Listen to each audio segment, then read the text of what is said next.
Hi, I'm Lisa. If you would like to take your English fluency to the next level and speak English like a native speaker, this video will help you. This is a new video from my series, Real People in Los Angeles.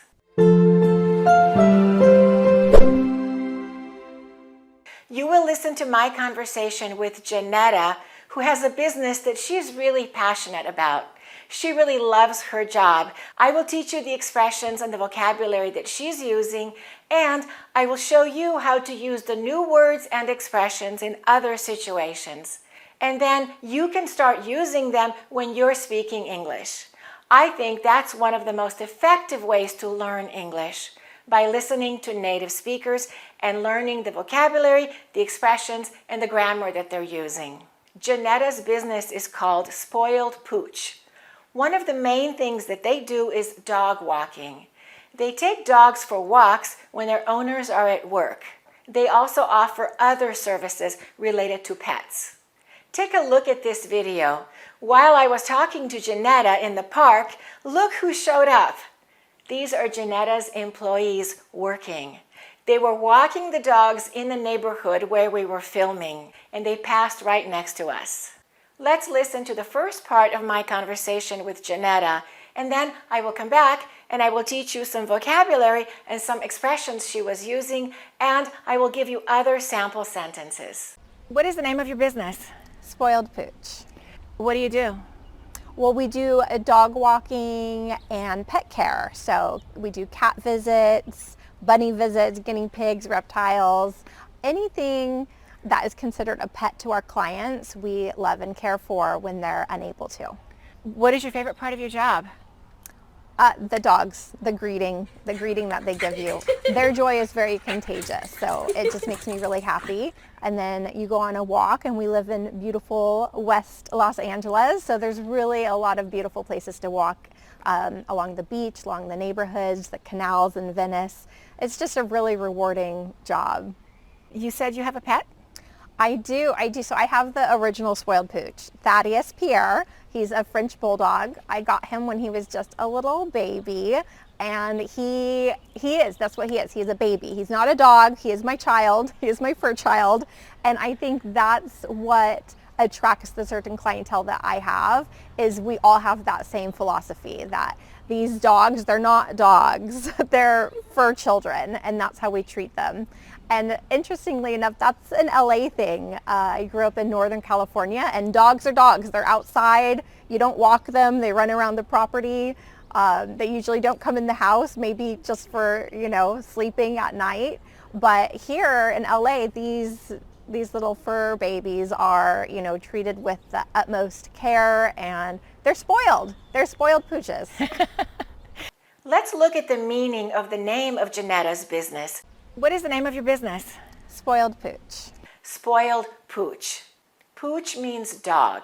It's an informal or humorous way to say dog. It's slang. Let's look at the word spoiled. To spoil someone means to treat someone very well, to be especially generous, or maybe too generous. This can be good, but it can also have a negative meaning. Let's look at the positive meaning. For example, you can say, "It's your birthday, so you should spoil yourself. Order whatever you want from the restaurant." And in a negative way, it can be used like this: "They spoiled their children by giving them too many material things." "I said no. Stop behaving like a spoiled child." So a spoiled pooch is a dog that has a very good life. The owners treat the dog very well. Let's listen to the way Janetta used bunny. So we do cat visits, bunny visits. She said we do cat visits and we do bunny visits.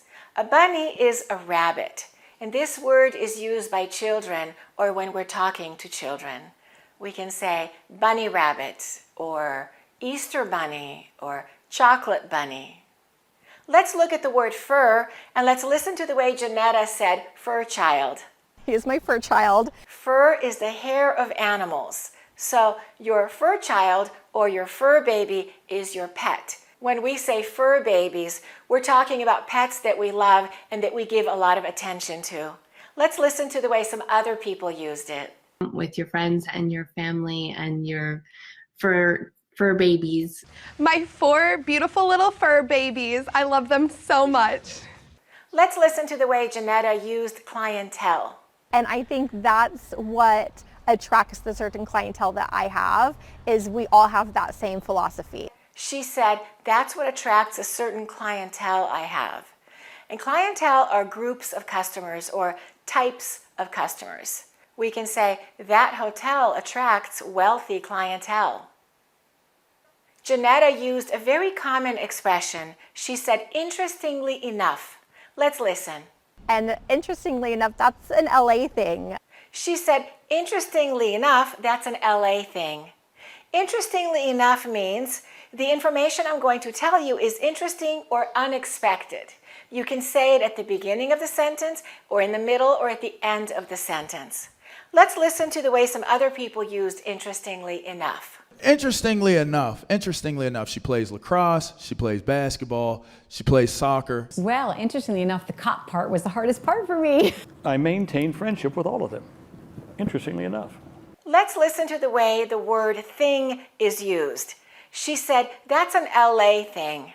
And interestingly enough, that's an LA thing. If we say that's an LA thing, that means people in Los Angeles like it, or people in Los Angeles do it. Or you can say that's a New York thing. That means it's associated with that area. It's popular there. People do that there. So if you like something, you can say that's my thing. That means I enjoy doing it. I'm interested in it. But you can also say, that's not my thing. And that means it's not something I enjoy. I'm not very interested in it. Let's listen to how some other people use these expressions. No. It's not my thing, I guess.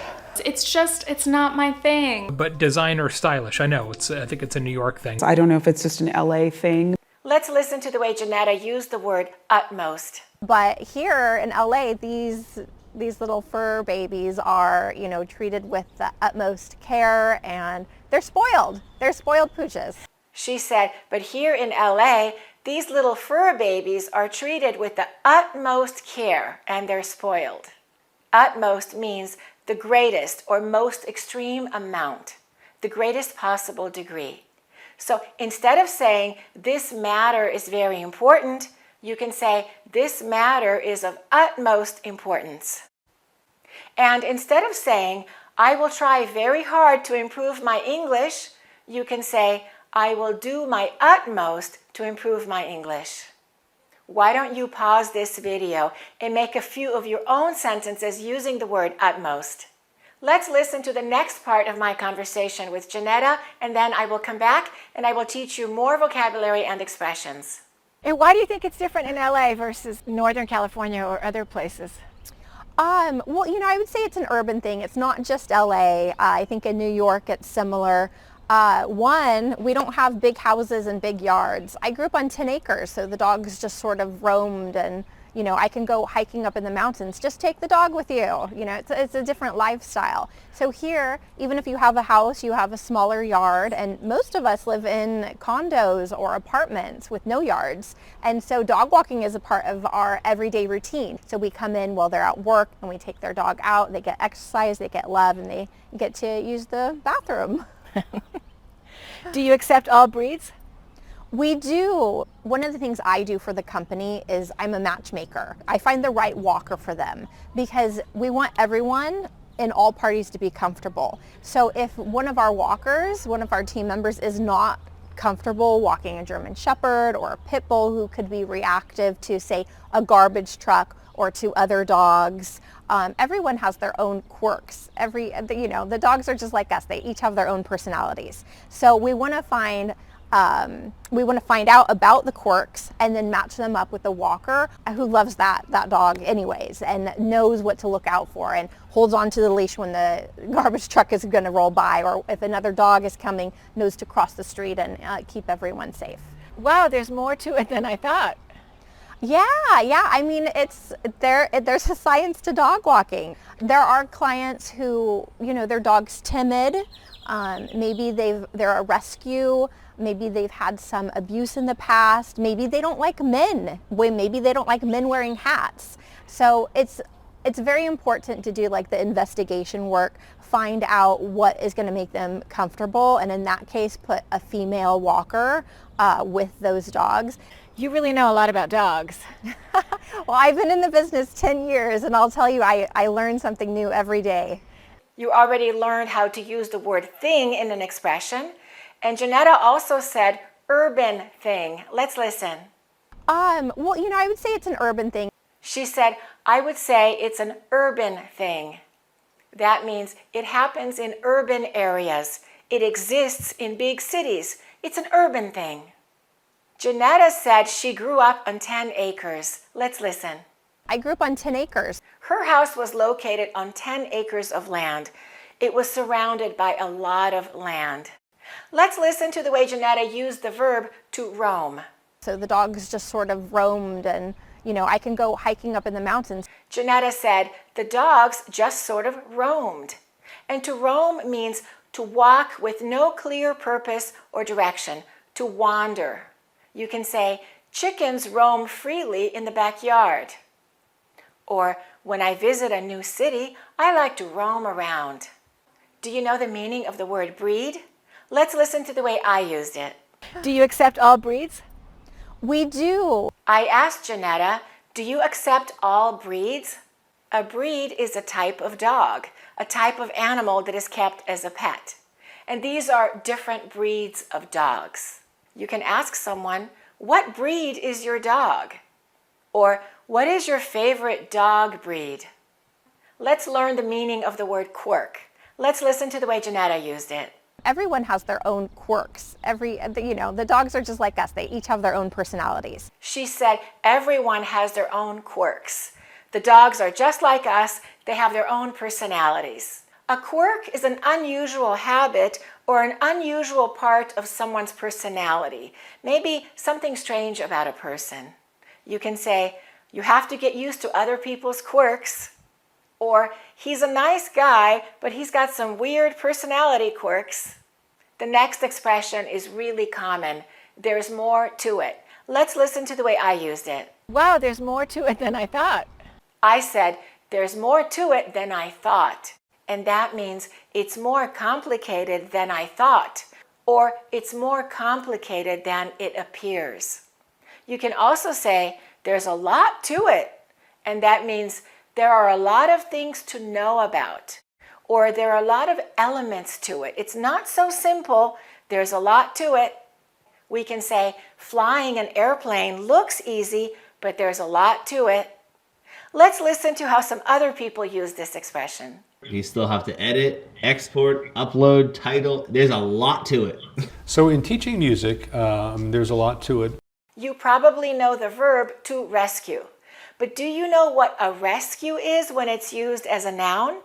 Let's listen to Janetta. There are clients who, their dog's timid. Maybe they're a rescue. Janetta said, maybe they're a rescue. A rescue is a dog which was abandoned, a previously homeless dog that you adopt when they're a little bit older. You often hear people saying, my dog is a rescue. Let's listen to the next part of my conversation with Janetta, and then I will come back and I will teach you more vocabulary and expressions. Which qualities do you look for when you hire dog walkers? So first of all, you have to love dogs. You've got to be a dog pet lover, and you've got to have reliable transportation, and you have to be trustworthy. We're in people's homes taking care of their fur children. So being on time, trustworthy, reliable, because if someone doesn't show up, then I have to go and put 6 dogs in my car. Which is fine, which I love to do. But if 2 people don't show up, I can't be in 2 places at once. So if someone's sick or they have car trouble or something like that, that's my position. I'm the emergency backup walker. And then I fill in when we're overbooked and stuff like that. And then when we end the visit, it goes through the app to the client. And so it shows when you arrived, how long you walked for, and it shows the GPS route. So you could actually see, oh, look, they walked around the canals today. Or, hey, they went to Dockweiler Beach. Or, they walked around my neighborhood, but they got in a good distance, so I know my dog got the exercise that I'm paying for. Every time you walk them, they get a photo? Every single visit, they get a photo. Wow. And they're good, high quality, headshot photos. Instagram worthy for sure. You said something very interesting on your website. You said, my dad always told me, find something you love and never work another day of your life. Yes, words to live by. Thank you, Dad. Yeah, that's my go-to quote, and I've done that my whole life. I've just really gone after my passions. And, when I had my dog, Thaddeus, he was my number one passion. So this was all his idea. Janetta used the word transportation. Transportation has a different meaning in Los Angeles than in other places. Let's listen. And you've got to have reliable transportation, and you have to be trustworthy. Janetta said that her employees need to have reliable transportation. In Los Angeles, reliable transportation means you need to have a car that works. So if a person who lives in Los Angeles tells you, I don't have any transportation, that means I don't have a car. It's not talking about buses or subways or trains. It's specifically talking about cars. Keep in mind that a person in New York City would not use this expression because the city has very good public transportation. Okay, let's go on to the next word. Let's listen to the pronunciation of the word trustworthy. And you have to be trustworthy. We're in people's homes. Let's look at this word. How do we pronounce it? How do we pronounce the TH? We say worth, worth. The TH is voiceless. And now let's add a Y. Worthy, worthy. Did you hear the change in the pronunciation of the TH? It became voiced. So voiced TH, we use the vocal cords, the. So we say worth, worthy. So this word is pronounced trustworthy. Say it with me. Trustworthy.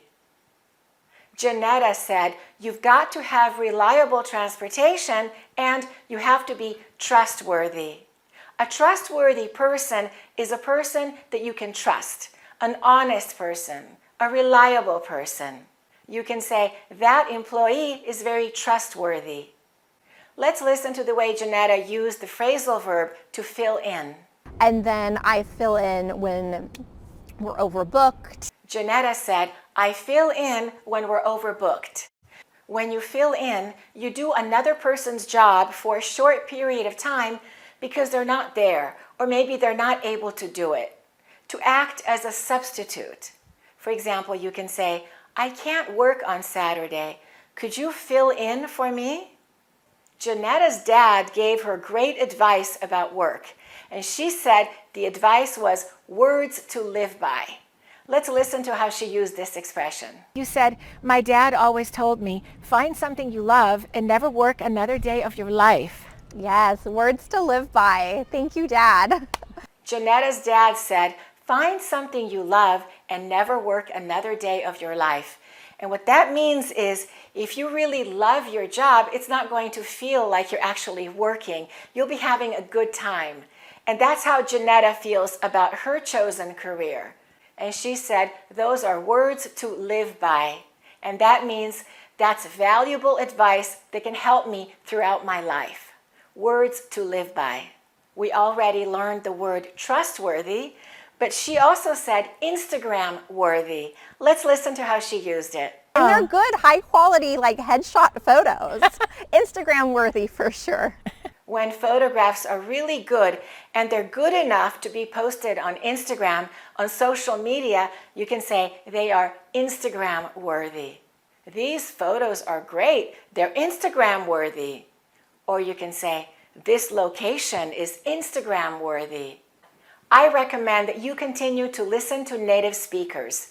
When you hear a new word or a new expression, write it down, look it up online, find out how it's used in different situations, and then make your own sentences and say them out loud. That's a really important part of practice. Thanks for watching and keep practicing your English. To get the two courses, the American Accent course and the 400 advanced words you must know for fluent English, go to accurateenglish.com.